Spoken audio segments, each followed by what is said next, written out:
Hello, people. Welcome. It's Kenny again from Magic Today, your host. It's the 6th of May, 2024. It's been my Windows has been fixed, luckily, so I can get back to doing the news. And I have a camera again, but I'm just doing this quickly on the phone before I look at doing the news. It's been a busy few weeks, and I think we'll start with what was happening in Cape Town over the last few days. Some exciting things happening in Cape Town this last few days. On Friday, David Blaine popped into the College of Magic and was teaching lucky groups of students. Here's a picture. He'd been filming in Johannesburg the day before, and here's a picture of him chatting with Stuart Taylor, who's a famous South African comedian and an ex-College of Magic graduate and a board member at the College of Magic. So lucky students there. And then Saturday came along, which was their competition day. So I was busy being one of the judges at the Course 4 competition. Here's a picture of the winners, some great acts in the making there. And whilst that was going on, Peter Samuelson was busy giving a lecture. And here's what Penn and Teller, who had just recently appeared on, had to say about him. One of the greatest living magicians. His master magician and off-Broadway star literally wrote the book on theatrical magic. So that's what's been going on in Cape Town. Let's head on over to Britain's Got Talent, where Aaron Jones is performing as a rock magician. He did not get through. However, I just thought this is interesting. I know Joshua J did or commissioned or was part of a university study where card tricks were the things that people remember the least. And this is a comment. Even though the act is as a rock magician, including music and performing and magic, uh, pointed out a show trend as the magicians typically always perform card tricks. One person said, "I'm all for magicians, but why do almost all of them have card tricks? Gets a tad boring. Drawn out card tricks get a tad boring." Now, I'm not saying I haven't even watched this act, but that is something due to that university study where people don't remember card tricks. It's an interesting thing to take into mind when you're doing your preparing your acts. In South Africa, we don't. That's my lecturing over, by the way. In South Africa, we don't really have to have what do you call it, performance insurance. Performance insurance. But let's start off with a little 15-second clip of a viral of what can happen to you. This is a viral video of when the screen's about to fall on a magician. There he is performing.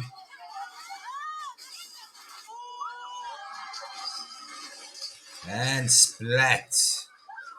So, yeah, a few events that are happening. Paris, France. David Jarre, the magician, at the Trianon with his first one-man show. He, a magician, illusionist, and mentalist, takes to the stage with his first one-man show, Mosaic. Will be performing at the Trianon in Paris on December the 1st, 2024. So there you have warning before the time. Nice article. I'll put the link in the description as per usual, and a little YouTube clip of him with guests performing. And I thought I would put this in here because we have spoken about Cillian O'Connor, the BGT magician, the young magician that had the autistic boy screaming or shouting "Cillian, Cillian," watching it repeatedly. And he is now going on, he's coming to the city as part of his debut UK and Ireland tour. After a while in Simon Cowell and the judges, he secured a place, finishing in the top three, and he is now going to have his own show. There's a nice little picture of Cillian, and he's heading to Colchester. Show is scheduled for July the 27th at 8 p.m. So I think he was 10 years old when he joined. Yeah, became the youngest member of the Society of Irish Magicians at just 10, and he's also a member of the Young Magician Club and Society of Young Magicians. Let's go to some of the fundraising events. Sarah Grace Foundation, which helps families facing pediatric cancer. There is going to be a dinner and show held at Milleridge Inn, and that magician with Dave is an evening of magic with David Schwartz, slated for July the 12th at Milleridge Inn's Philodendron Room. So if you're interested in and you're in the area, then in Jericho, and that's what you need to look at. And something from India, casting a positive spell for society. There's the magicians, Raj Kumar, the Delhi School of Magic, Power of Magic, blah, blah, blah. Such is the case for Kerala-born Gopinath Mukudkad, a retired magician, motivational speaker, who stands as a pioneer in empowering the differently abled community, honored as a celebrity supporter by UNICEF, founder of India's first magic theme park, Magic Planet, supports street magicians and circus artists and their livelihood.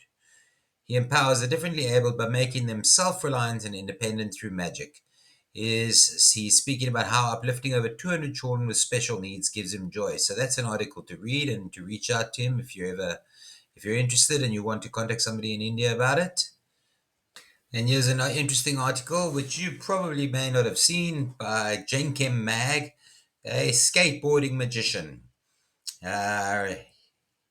Frank Delville is a magician that does on Santa Monica Pier. He does his act there, and he's also a skateboarder. And they give a nice little chat with him for 10 minutes about what he does. Worth having a look at that. It would appear that I am still having a few computer problems. However, Murray the magician, the saga is not over. He has now had an interview. For those of you that have been following, I know we probably gave it a little bit too much airtime, but there's an interesting YouTube chat with, not YouTube, well, Czech Media chat with Murray about what's been happening and his thoughts on things. And I know some of you are following it, so there you go. I'll put the link below. Another article that's crossed my path here is getting comfortable with the interests that freak you out. Ventriloquist and actor Sophie Becker discusses being self-taught, avoiding competitiveness as a virtue, and embracing a craft that at first creeped her out. Yeah, competitiveness, yeah, it's something we need to actually discuss at some point further. However, what was immediately apparent in this is that I got into ventriloquism during COVID, but it was actually right before COVID when I joked that it'd be fun to learn ventriloquism. So that's how how few years she's been doing this, and she's doing pretty well. Lovely article, you can have a read on that. As you know, we've already discussed Dr. Ricardo Rosenkrantz, the physician magician, Al Medico Mago show that is happening. He's at the news again with WGN News. So I'm going to just put the link below for you. So we spoke about Jason Hoodie's show, Mesmerizing, or what was it called? Mesmerizing Magic. And he did a show for a whole bunch of students, and listen to what he has to say here, which is interesting. The International Brotherhood of Magicians did a study and found that about 50% of people only see one live magic show in their entire life. And so I feel really honored to be able to share this art form with people who may not ever have a chance to be exposed to it. So one magic show their whole life. And an article, let Dynamo know that he's loved. Dynamo credits boxer Tyson Fury with stopping him from killing himself after a breakdown in which saw the magician collapse unconscious in his dog's bed.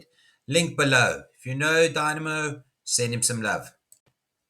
Ladies and gentlemen, thank you so much. That will be all for today. Thank you for your time. Remember, you can add your events on magiciansmagic.com for free. Great way to get seen. And if you want to say hello to the guests on this, just a 2-second video saying hello to everybody. I'd love to build a community. Remember that. Contact me below.